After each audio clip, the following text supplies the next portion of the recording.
a Lua pode não ser tão vazia quanto imaginávamos. E agora, NASA, como serão realmente as próximas missões? Já falamos aqui nos vídeos anteriores do calendário da missão Artemis, mas após os últimos acontecimentos, vale a pena a gente explorar o futuro de uma nova forma, olhando por um novo ângulo. Eu sou Michelle Belmont, a sua exploradora do futuro, e hoje nós vamos explorar o assunto do momento, vidas extraterrestres, que está super intrigante e que realmente pode mudar as próximas expedições espaciais e a nossa vida humana na Terra. Então, bora explorar? A humanidade está prestes a voltar para a Lua, mas dessa vez não será apenas uma visita. A NASA quer construir bases permanentes, empresas privadas querem explorar recursos minerais, cientistas estudam transformar a Lua em uma estação para futuras viagens a Marte. Só que existe uma questão curiosa nisso tudo. Quanto mais observamos o espaço, mais fenômenos difíceis de explicar aparecem, como luzes registradas na superfície lunar, objetos classificados como UAPs sendo investigados oficialmente, descobertas de moléculas orgânicas em regiões do sistema solar e um número crescente de cientistas discutindo algo que há poucos anos era considerado impossível, a possibilidade real de vida fora da Terra. Mas aqui surge a pergunta mais importante. Se um dia os humanos viverem na Lua, será que estaremos realmente sozinhos lá? Mas existe algo ainda mais surpreendente. O próprio solo lunar pode ajudar humanos a sobreviverem lá. A superfície da Lua é coberta por uma camada chamada regolito, uma mistura de poeira, rochas trituradas e minerais formada após bilhões de anos de impactos de meteoros. Esse regolito possui grandes quantidades de óxidos minerais e cientistas já estudam formas de extrair o oxigênio diretamente desses materiais. Em outras palavras, futuros astronautas talvez consigam literalmente produzir ar respirável usando o solo da Lua. Existe outro motivo pelo qual a Lua é tão estratégica. Sua gravidade é muito menor que a da Terra. A gravidade lunar corresponde a aproximadamente 1/6 da gravidade terrestre. Isso significa que lançar espaçonaves da Lua exige muito menos energia e combustível. É como tentar levantar um carro da Terra, versus levantar o mesmo carro em um ambiente muito mais leve. Por isso, alguns cientistas imaginam a Lua como um verdadeiro porto espacial, um ponto intermediário para missões rumo a Marte e também a outras regiões do sistema solar. Mas talvez o recurso mais misterioso da Lua seja algo quase invisível, o hélio 3. O hélio 3 é um isótopo raro na Terra, mas acredita-se que exista em maior quantidade no solo lunar, devido à exposição constante ao vento solar durante bilhões de anos. Alguns pesquisadores acreditam que o hélio 3 poderia ser utilizado futuramente em reatores de fusão nuclear. Uma tecnologia que promete gerar enormes quantidades de energia com menos resíduos radioativos do que os reatores atuais. Mas existe um detalhe importante.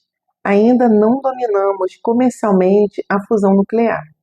Então, o hélio 3 ainda é uma aposta científica e tecnológica para o futuro. Quando juntamos tudo isso, água, combustível, oxigênio, baixa gravidade e possíveis fontes de energia, a Lua deixa de parecer apenas uma rocha no espaço. Ela começa a parecer o primeiro grande passo para a expansão humana além da Terra. E talvez seja exatamente por isso que tantas potências espaciais voltaram a olhar para ela ao mesmo tempo. Mas o que a ciência realmente sabe? Existe um assunto pouco conhecido fora da astronomia, mas que há décadas intriga cientistas e observadores da Lua. O nome é TLP, Transient Lunar Phenomenon, ou em português, Fenômenos Lunares Transitórios. Basicamente, são eventos luminosos ou alterações temporárias observadas na superfície lunar. Clarões, brilhos avermelhados, regiões que parecem mudar de luminosidade, pequenos flashes registrados por telescópios. Alguns desses fenômenos duram segundos, outros minutos. Relatos sobre esses eventos existem há séculos e apareceram agora nas fotos divulgadas pelos Estados Unidos. Hoje, existem algumas hipóteses principais para explicar os TLPs: impactos de meteoritos, liberações de gases presos abaixo da superfície lunar, atividades eletrostáticas causadas pela radiação solar, reflexos incomuns da luz do Sol em determinadas regiões da Lua.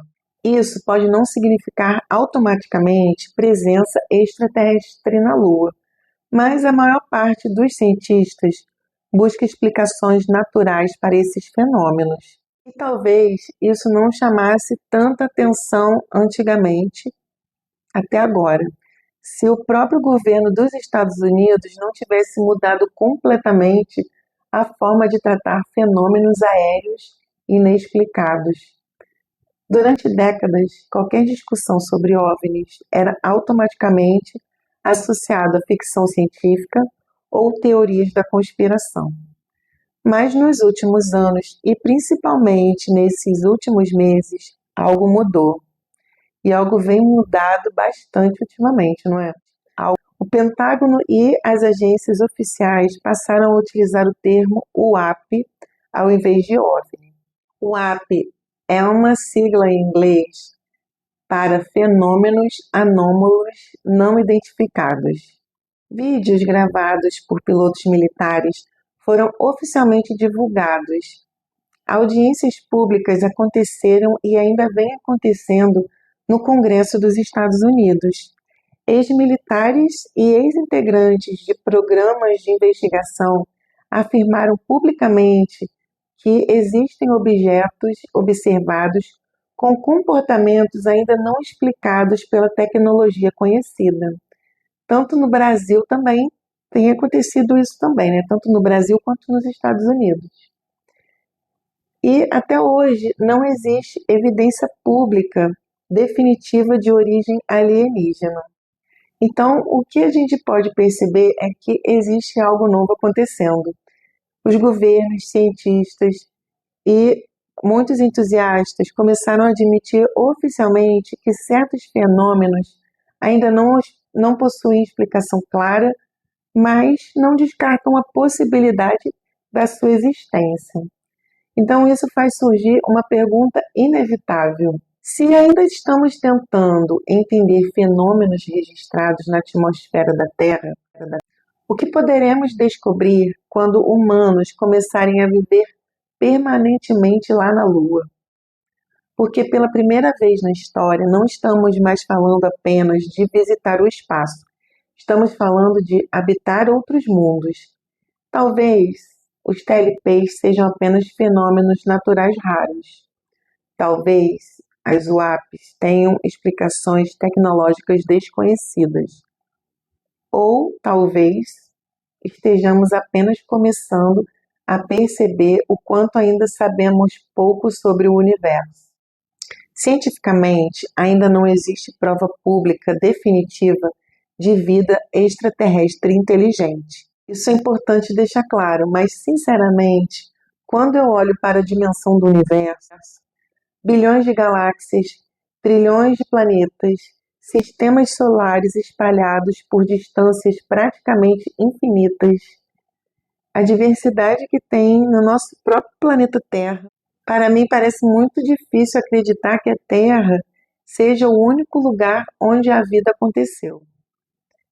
E eu não estou falando necessariamente de naves ou civilizações avançadas, que não descarto também essa possibilidade, Mas pode ser que tenha vida microscópica, tenham outros tipos de vida, né, além do que nós ainda conhecemos e imaginamos. O fato é que hoje a ciência não procura mais por homenzinhos verdes. Ela procura por bioassinaturas, que são exemplos de metano, oxigênio em desequilíbrio, compostos orgânicos, atividade química incompatível com processos naturais simples. E se encontrarmos vida microscópica fora da Terra, isso já mudaria completamente a história humana. Talvez o primeiro contato não seja com uma civilização avançada. Talvez seja como algo muito mais simples, ou ainda assim revolucionário. A NASA e outras agências espaciais possuem regras rigorosas justamente porque cientistas consideram possível a existência de formas microscópicas de vida fora da Terra. Quando pensamos nos perigos do espaço, normalmente imaginamos radiação, asteroides, falta de oxigênio, temperaturas extremas, mas existe um risco muito menos visível e que cientistas levam extremamente a sério: a contaminação biológica entre planetas. Pode parecer ficção científica, mas as agências espaciais realmente possuem protocolos rigorosos para evitar que micro-organismos da Terra contaminem outros mundos. O motivo é muito simples: bactérias terrestres são incrivelmente resistentes. Algumas conseguem sobreviver ao frio extremo, à radiação, à ausência de água e até ao vácuo por determinados períodos. Ou seja, sem controle rigoroso, uma missão espacial poderia levar vida terrestre acidentalmente para o outro planeta.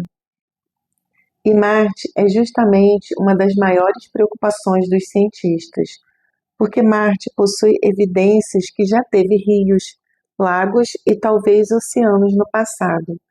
E onde existe água, a ciência considera possível a existência de vida microbiana.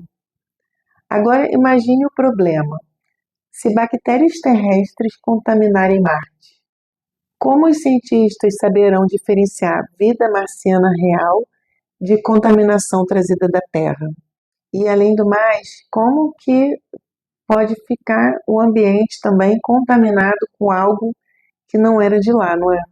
Então, por isso que sondas espaciais passam por processos rigorosos de esterilização antes de serem lançadas.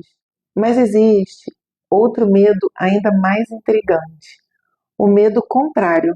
E se algo vier do espaço para cá? Durante as missões Apollo, os astronautas que voltaram da Lua passaram por períodos de quarentena. Isso aconteceu porque cientistas ainda não tinham certeza absoluta sobre possíveis riscos biológicos. O protocolo mostrou algo fascinante: a humanidade já considera seriamente a possibilidade de organismos extraterrestres representarem algum risco biológico. Talvez o primeiro contato extraterrestre da humanidade não aconteça através de naves gigantes. Talvez aconteça de um simples micro-organismo encontrado em outro planeta. E eu vou ser sincera, só o fato de os cientistas criarem protocolos tão rigorosos já mostra como esse assunto deixou de ser apenas ficção científica. Claro que isso não significa que exista vida inteligente escondida em Marte ou qualquer outro tipo de vida, mas significa que a própria ciência admite que a possibilidade de vida fora da Terra merece ser tratada seriamente. Agora eu quero saber a opinião de vocês. Se um dia encontrarmos vida microscópica ou outro tipo de vida em Marte, vocês acham que isso mudaria completamente a humanidade? Ou as pessoas reagiriam como apenas mais uma notícia científica? Talvez a maior descoberta da humanidade não seja encontrar alienígenas, mas perceber que o universo é muito mais complexo do que imaginávamos. A Lua deixou de ser apenas um objeto no céu Marte deixou de ser apenas ficção científica e a possibilidade de coexistirmos com outras formas de vida já começou a ser discutida seriamente pela ciência. Talvez ainda estejamos longe dessa resposta, ou talvez estejamos vivendo exatamente o começo dela. Porque toda vez que a humanidade olha para o espaço, ela encontra duas coisas: descoberta e dúvida. E talvez seja justamente isso que nos faz continuar olhando para cima. Talvez a primeira espécie extraterrestre sejamos nós mesmos do futuro. Humanos nascidos em Marte talvez desenvolvam corpos diferentes dos humanos da Terra. Talvez o verdadeiro mistério não seja descobrir a vida extraterrestre, mas descobrir como a humanidade reagirá quando perceber que nunca esteve sozinha. A Lua pode ser o primeiro passo, Marte pode ser o próximo, e talvez o universo esteja observando tudo isso há muito tempo. Quanto mais avançamos tecnologicamente, mais percebemos que ainda somos iniciantes diante do cosmos. Talvez existam civilizações bilhões de anos à nossa frente. Talvez não exista ninguém. Ou talvez estejamos prestes a descobrir algo que mudará para sempre a história humana. E esse momento está chegando. E se esse momento chegar, a pergunta não será: existe vida lá fora? A pergunta será: estamos preparados para ela? E agora, NASA? E se você gostou desse vídeo, curta, compartilhe e siga para mais conteúdos como esse. Te vejo no próximo vídeo. Tchau, tchau!